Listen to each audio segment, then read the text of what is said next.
All right, welcome everyone. We're Semblance of Sanity. I'm Caleb. I'm Jacob. And we're here for Silver Spoon, Season 1, Episode 3. All right. Equestrian Club. It's not all it's cracked up to be. No.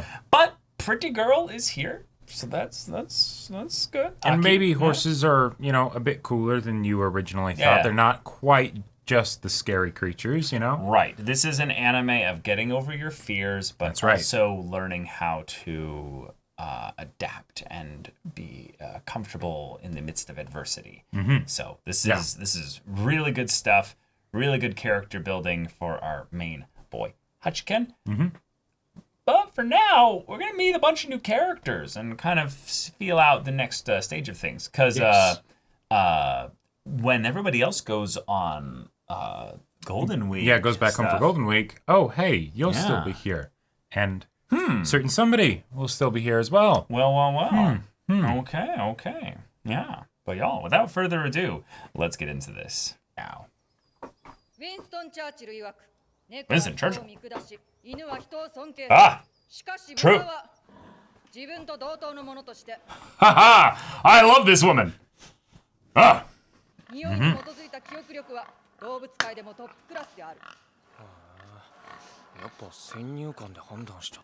No, careful. Yep. Here they come. So cute. Ah!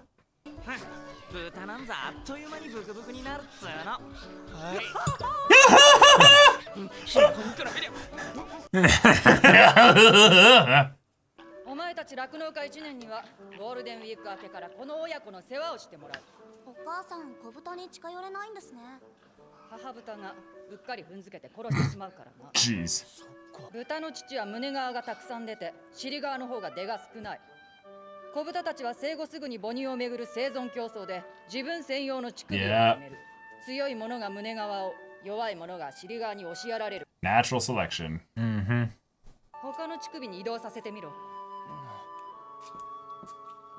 ほら、ここの方がたっぷり出るぞ。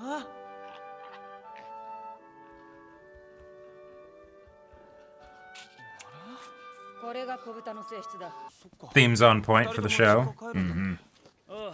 ゴールデンウィーク中はひたすら畑だな。遊びに行かないのか。そんな余裕ないべさ。家族総出で農作業。うちなんて畑56 56 hectares! Oh my god! Yep. 家の農作業ある子はみんな帰っちゃったからね。 Or Gundam.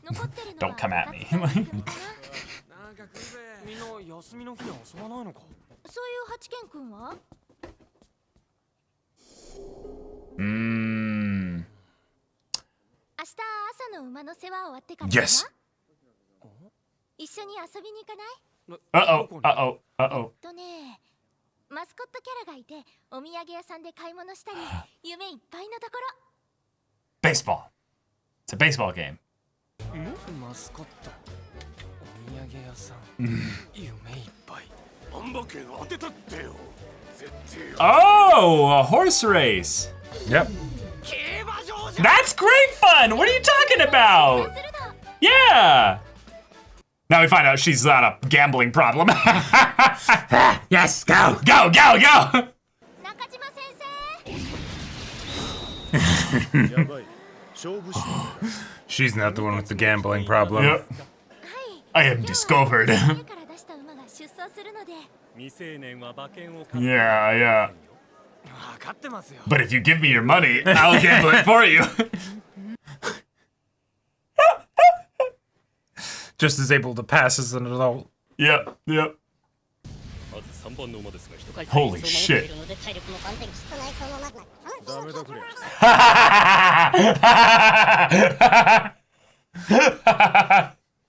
So much info. 始まるよ。春の新馬戦第4レースのスタートです。さあ、係員が左右に分かれます。始まった。静かだ。あ、そう。来るぞ。Ka-da-doom. Oh my god! Wow! Wow! 何キロあるんだよ。新馬戦だから480キロ。 Oh, the terrain. 止まっちゃったよ。おい、なんで行かないんだよ。駆け引きしてんだよ。第二障害は第一よりでかくてな。お互いの出方を見つつ力を貯めてから。 And explodes. Yep. Yep. Yep. I like it. Fuck. Oh shit. It wasn't enough.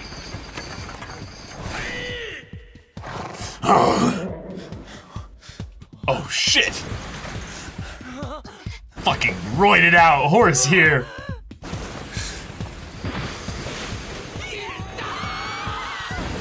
Okay, be careful on the way down. Obviously, use that momentum.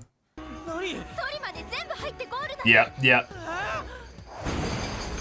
Yep, yep.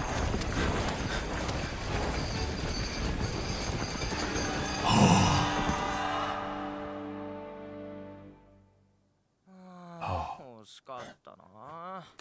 3位か。 Third, yeah. なんだ、ずいぶん1位にこだわるな。いや、でも普通の競馬みたいに鼻でゴールだったらよかったのにな。元は農耕馬だから荷物を運びきるまでが。 Yeah, they finished, yeah. イベントなんかの馬車引きに就職できれば御の字だけど、ま、ほとんど食肉行きだ。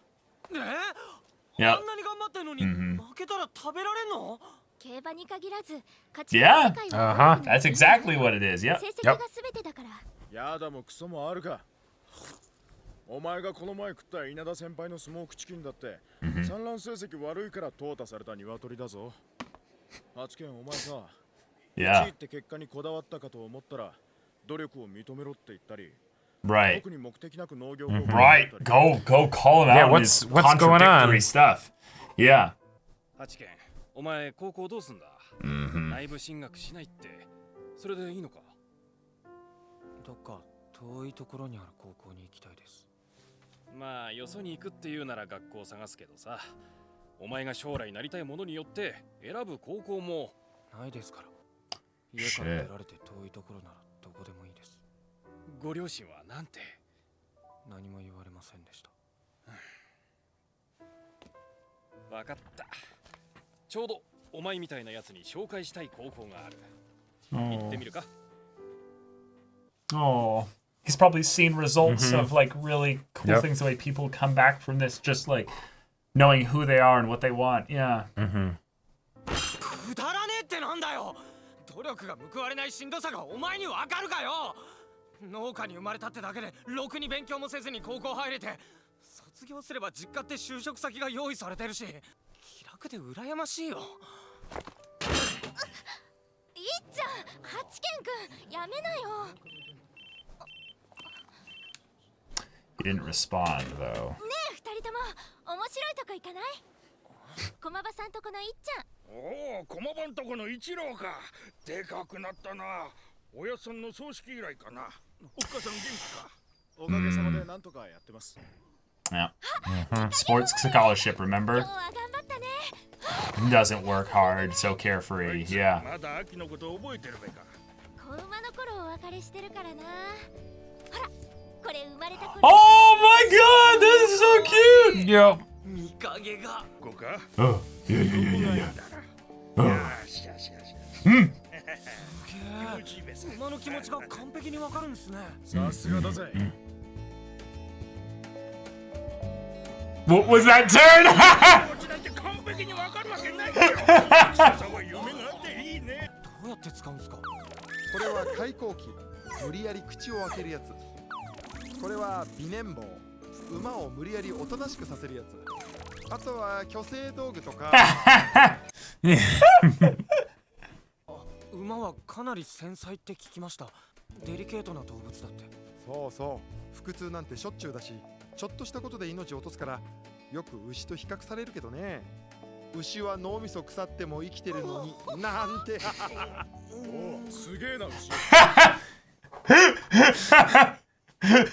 Yeah, you see that as like a, oh, don't need brain, only muscle. Oh.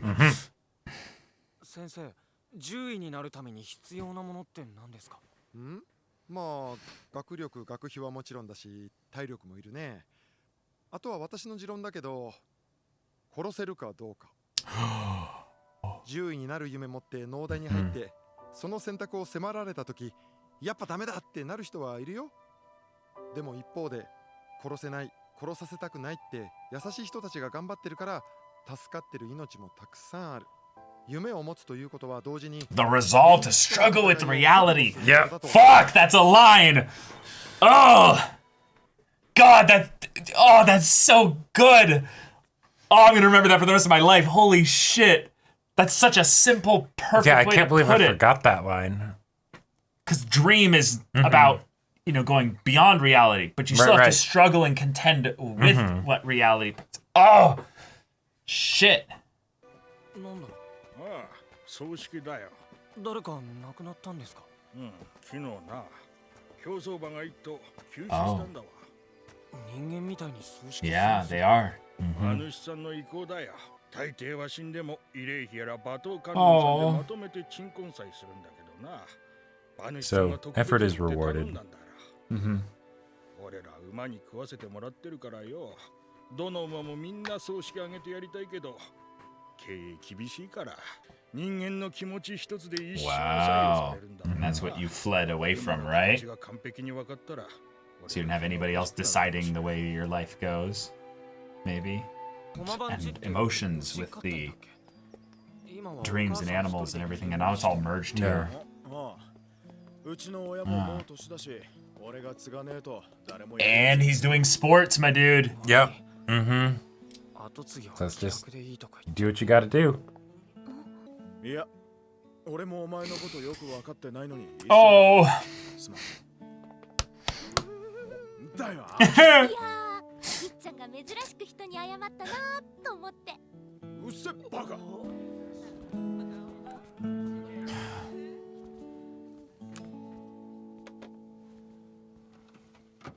Yeah.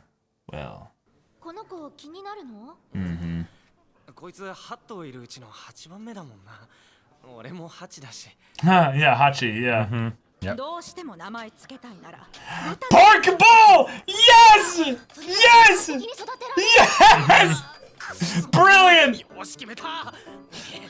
俺がお前を他の奴らに負けない立派な豚に育て上げてやる。この前生まれた子豚いつ頃 Ah! 3ヶ月後だ。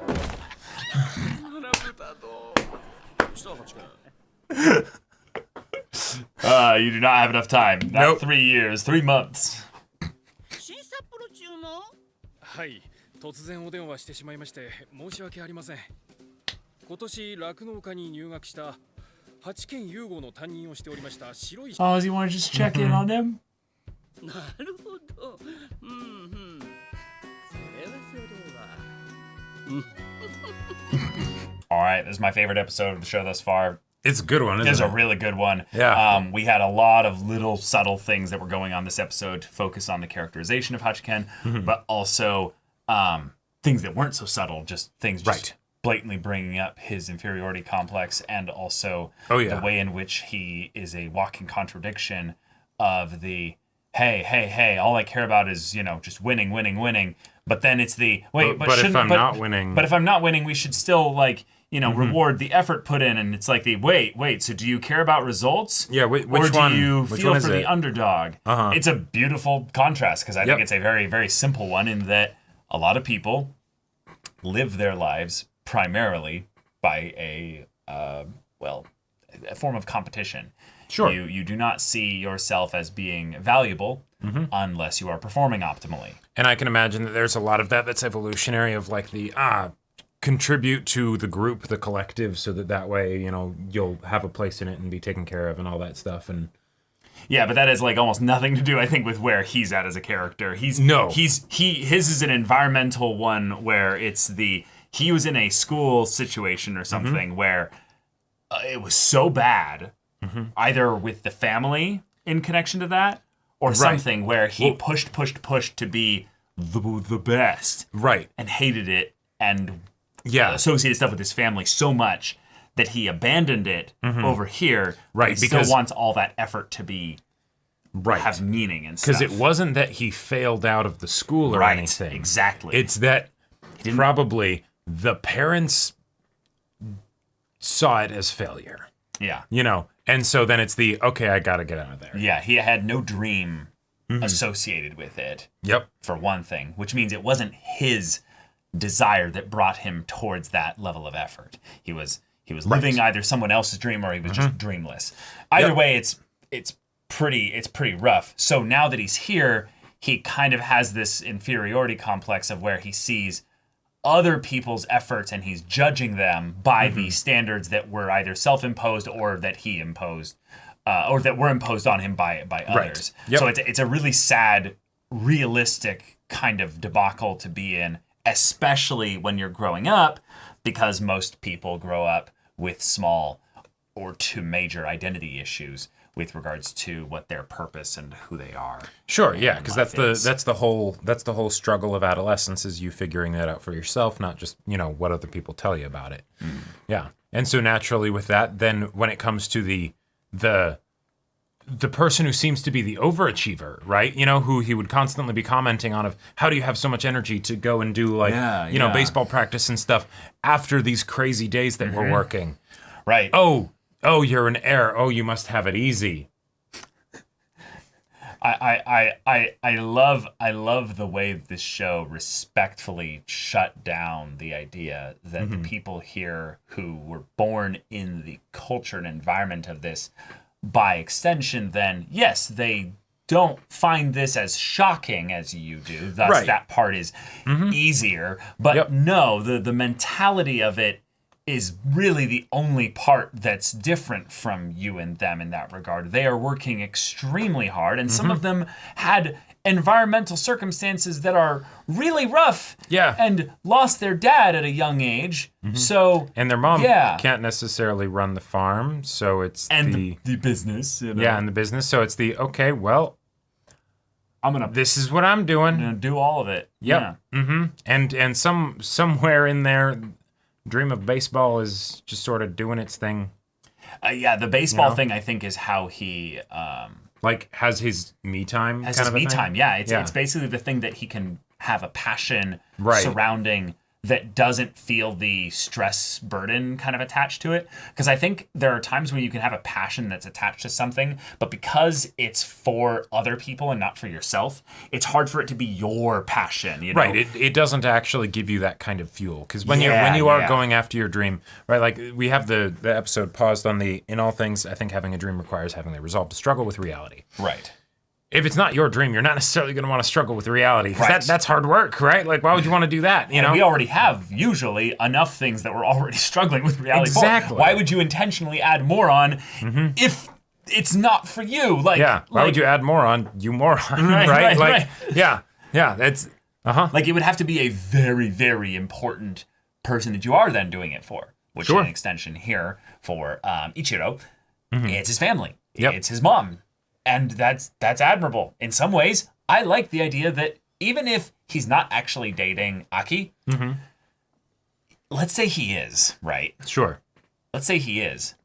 What do you know? The thing that's so attractive about him, in addition to him just being a man stud, is the way in which he goes after his dreams and helps other people despite the odds and all that. Yeah. That's a very attractive quality. Something that you don't have. So you could even potentially...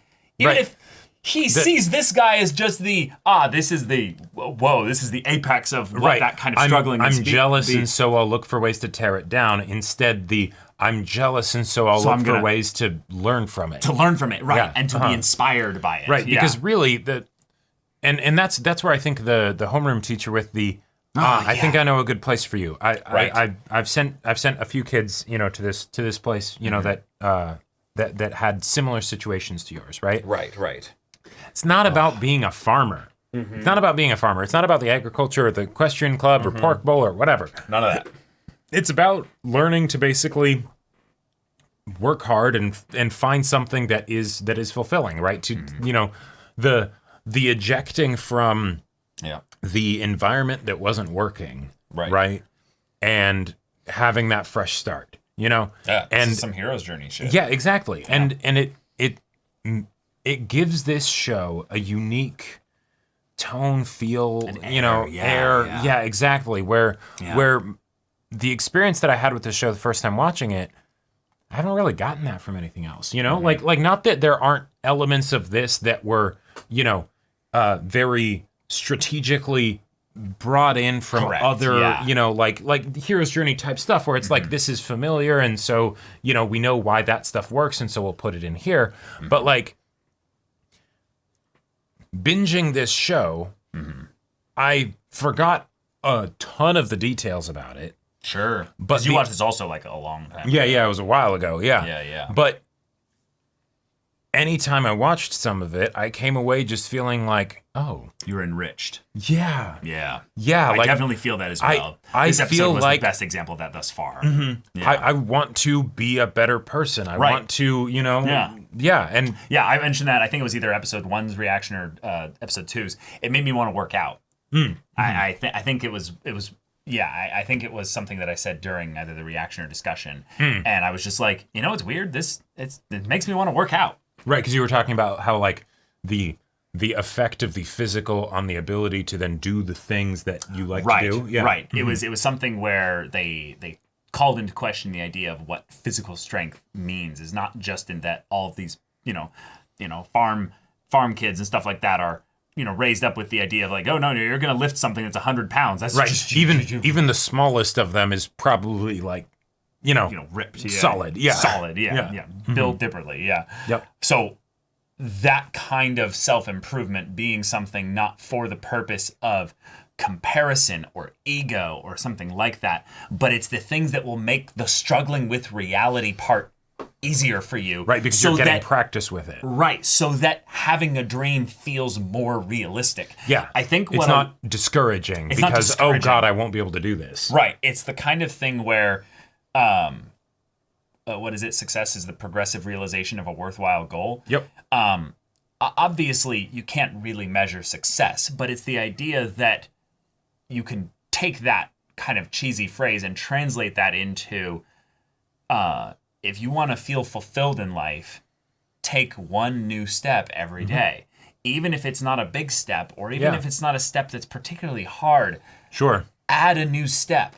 And even if it's something where for some days you can barely do a step, do a quarter step then. And sometimes the step is, okay, I am taking a break. Like that. Sure. But the mindset shift that goes with that, and then making sure that the mindset is solidified by acting it out in reality. Right. It's because you acknowledge that you will struggle with reality. There is a blatant, in the vernacular of the idea of dreams and reality, is the idea that one is tangible and experiential and the other is in your head, Mr. Tweedy. Right. Yeah. So bringing the two together is... You have an issue where there's a gap here. And if you're not willing to struggle within that gap, you won't realize your dreams. That's the tough part, is that for most people, this is a very painful thing, and thus it is hard to be consistent with going after your dream because you're going to struggle more at times than others. So rather than having the, oh God, I'm struggling with reality, I can't do this, have the, no, I knew I was going to struggle with reality eventually. Yep. Here's the part where it's coming. Okay, cool. I get excited. This means that something's actually happening. We're actually progressing here. Put in a simpler fashion, I'm going to struggle with reality. I'll have 3 years with this pig. Yes. No, it's going to be 3 months. Oh, Fuck! Shit. I love that scene for the comedy of it, but it's also the like, oh, porkable. I'm literally egging him on, not intended, but yeah, that's great, cute. You found a loophole in the, I'm gonna name him. He's not a pet, but it's gonna be a food name. Yep, and specifically what I'm going to be turning him into. But I'll have 3 years until that time when I get to make these piglets into bacon. 3 months, come back 3 months. Like you can feel the like the people that watch this anime and the mangaka's like, there's gonna be that moment where they're gonna see these cute little piglets. Oh, yeah. and Uh-huh. They're all gonna turn into remind them of Mabel the from cruel Gravity reality. Falls. Yeah. Exactly. I will protect this pig with my life, and Yeah. we will. And it's like, no, rules of nature. Yeah. Like we. Yeah. It is. There was a. Okay, so. Oh my gosh. D&D story, real quick. Oh yeah. I made a character that was specifically like rural, like background, Yeah. like farmer type, and all that stuff. And there was a point where basically they were going to slaughter a cow. Ah, right. Right. And it was so, it gave me such weird like joy to see how horrified all the other players were. Because they're like, you monster. Wait, what are you talking about? It's like, well, it's meat. Don't you eat meat? Right. Don't try and play the moralist card here. Where do you think that shit comes from? Where do you think your burgers come from? And it helps us grow. like this is actually it's the circle of life. This is actually a great anime to potentially make people eat less meat and do meat alternatives, because there's a real understanding here of why it's practical to have, things done in this way.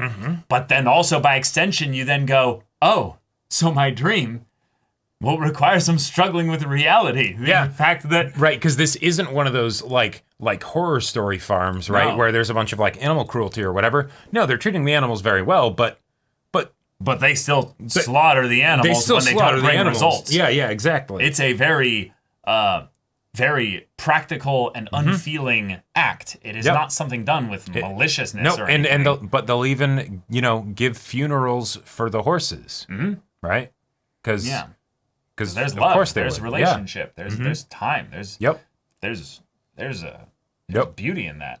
And I just particularly love the fact that the OP keeps kind of building up the cast of animals that we're going to get attached to, and I'm thinking to myself like, oh, yeah, I think I'm okay with this. That's one of the other things that I'm interested to see your specific reaction to, because for me, I'm leaving myself open. Like but I never had a problem with like the slaughtering of animals for meat, like that I just didn't, it's like, yes, meat is very tasty and, awesome, right? And in most cases, really good for you. Like, yes. A lot of people love to throw the, like, meat is bad for you. And it's like, well, yes, you can do we are things omnivores, not in herbivores. Excess kind of things. But yes, we are an omnivore species. Yep.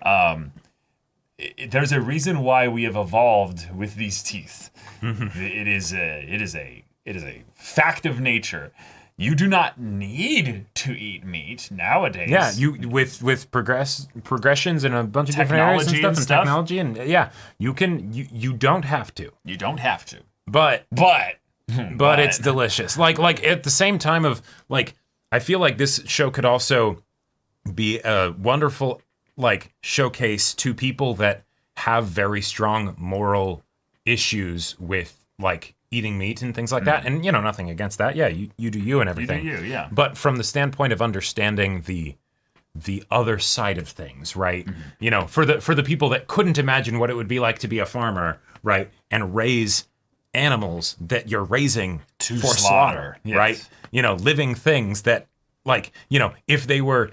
If it would absolutely be the kind of thing in some sci-fi horror story where it's the humans are raised as pets for slaughter. No, that's why a lot of the stories nowadays have shifted towards the humans are the ones in the farms, because it gets at the psyche or the how terrifying would that be? Well, right, but it gets at the current societal zeitgeist, if you will, of where people have shifted towards the no. Look at how wrong it is. So you hypocrite, like you think this is wrong, but that's what every farm animal essentially experiences. Yep. But with way less intelligence and all kinds of other things, so that they in some ways have it worse by extension because of the ways that you'll get away with treating them. Sure. Well, and that's where with regards to those kinds of stories, I personally want to see less thriller aspects from them because that can be great too. But I want to see the aspect of this kind of stuff where it's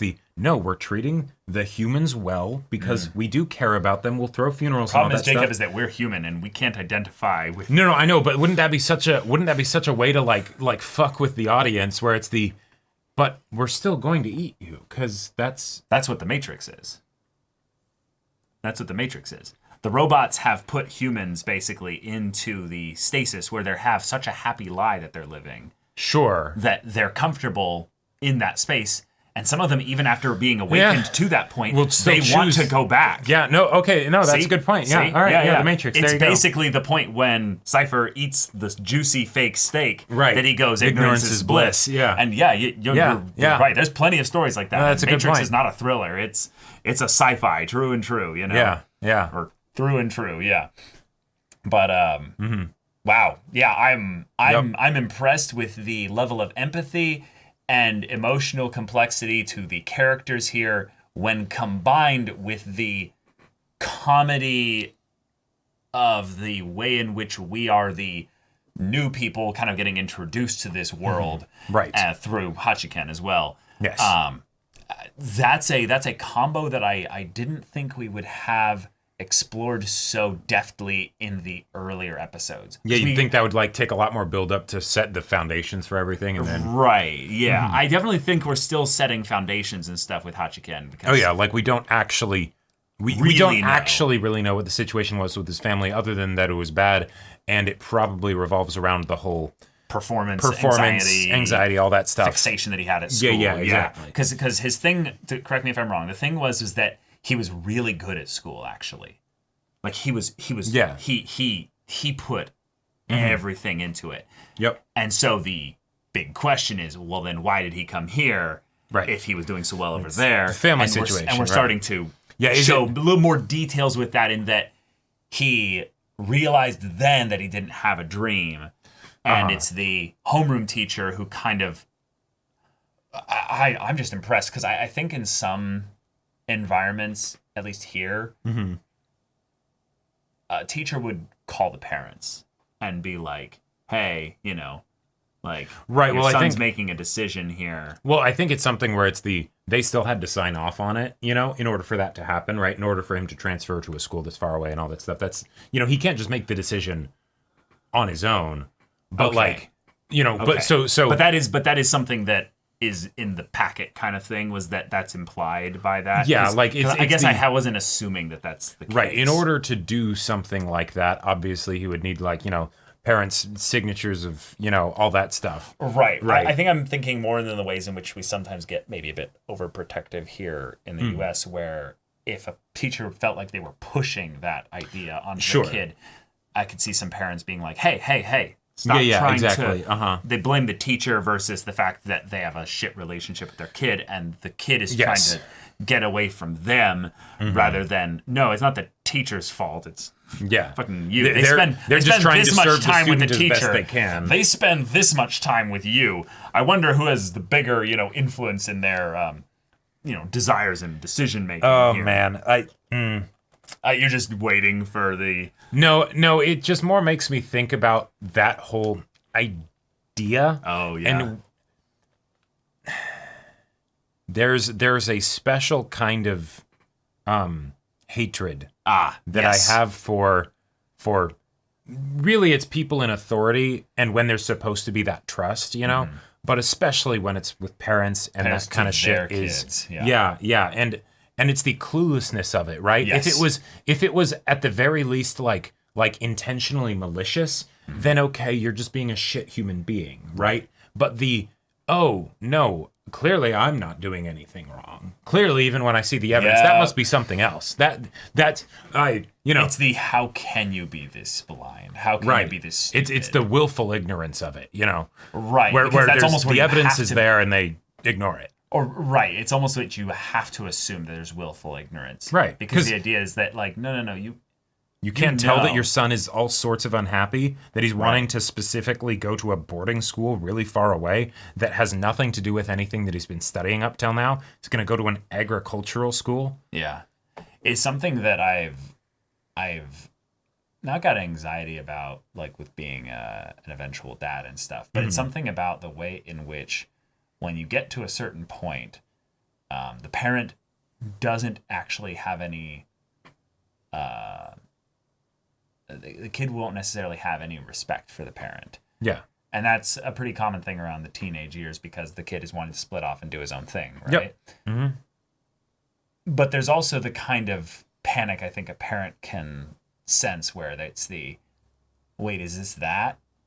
Or is it something more? Right. And is it just the they're needing to figure out their own thing and so they can't listen to the kinds of things that I tell them versus the, no, I've been a shit parent. Right. Because that's the part that's also really crazy and difficult here. Now, I don't know anything about this situation, but there's a lot of situations where, because of the way that as you grow up, you gain new perspective, the opinion you have and the thoughts that you have on the way things have gone thus far changes. Yes. And it's a very rude awakening for a lot of parents that they're not a shit parent, but they're not a great one either. It's where they're kind of just mediocre. And I think that... And with mediocre, that probably comes with it some great moments and some real bad moments. Well, no, I don't necessarily think that that's the thing worth focusing on. I think that we as a society overly fixate on the, it's either great parenting or shit parenting, and the kid has no say or influence in that. Sure. It's the idea that, no, there's times that some people are just, their stats are average. You're just not a great parent. And at some point, the kid or the teenager or what have you might just have like you're really not good in these areas here. And it's like you're not helping me. You're not helping me. Yeah, exactly. Yeah. It's a thing that I've seen a lot when kind of looking back at my own life where there's the times where I've been selfish and my parents just kind of were like, yep, okay, I'm going to let you kind of figure that out, But rather than kind of like get on my ass or something for the areas where I definitely was making a mistake and stuff like that, they were just kind of not great at handling it.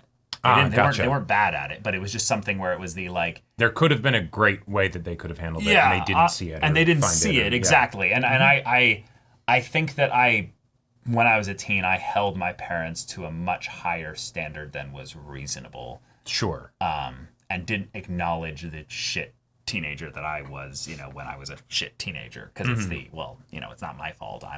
I'm just going through my teenager phase, All these hormones and emotions and changes and... Right. Yeah. And while Hachiken situations literally might be abuse and stuff, so it doesn't really apply here. I am interested to see the nuance of it as well. And I'm hoping that there is some. Because when he brought up the idea, they said nothing. Yeah. They said nothing, but also they did the whole, she's texted him, here's the monthly allowance, how are you adjusting to the school, and stuff. Right. Some element of reaching out, trying to have there be some connection. Something. Yeah, that is something. I'm just reaching for any level of like. Right, it's like I don't have any knowledge about the parents yet, but that was literally the one thing we've gotten now. That seems like some bare minimum stuff. It is bare minimum, and maybe it was just brought about because it's the absence makes the heart grow fonder in order to get to that bare minimum. Oh, absolutely. But that is a real thing. It's something. You will find a very forgiving parent once you move out. And they realize that they don't just have the convenience of you being around as a thing, and they have to earn your relationship. Yes. This is a very hard thing for parents specifically, of the idea that, you are not obligated to a relationship with your kid, and they are not obligated to give you the relationship or even to initiate it. Now, I will say, there are some benefits to being the better person for the most part. Oh, totally. But you got to figure out what works for you. Exactly. And like, just finding something that works is the main priority. Yes. And then figuring out how to optimize later. and include other people in that you want to have in it. That comes way later. after. Oh yeah. Oh yeah. But yeah, I'm so excited the way that they emotionally set us up for all that stuff. While having all the comedy. So Yes. yeah, great stuff. Fun horse race. Setting up more stuff with the side characters and their little gigs and their little fun things that they do. This world feels gambling lived in. addictions and all of it. Yeah. Right, but this world feels lived in. It feels like our side characters and tertiary characters are actively pursuing their own things and stuff, and it's fun to see them Even being if like, it's the oh, look, it's it. Oh, right. He's got them gambling eyes. Yep. And then it's you want to hear about the gambling horse races? He pulls out the graphs and is just like. Well, see, the having the resolve to struggle with reality, that just takes me back to the cow club. You know? Yes. Yes, they weren't as moving to you as they were to Hachiken. That's right. Yes. That's right. Yes, exactly. But y'all, thank you so much for watching this episode's reaction and discussion. If you want to see the next episode's reaction and discussion right now, though, go check out the link in the description below for our Patreon. You get an early access there. You can watch full-length timer reactions there, and all this comes with Discord access, so you can chat with us in the community there about this show, about anime in general. And also be sure to check out my Persona 5 Royal Let's Play on Twitch, because that thing's still going. And yeah, if any of that interests you, we'll see you there. But until then, we're Semblance of Sanity. I'm Caleb. I'm Jacob. And we'll see you all Next time.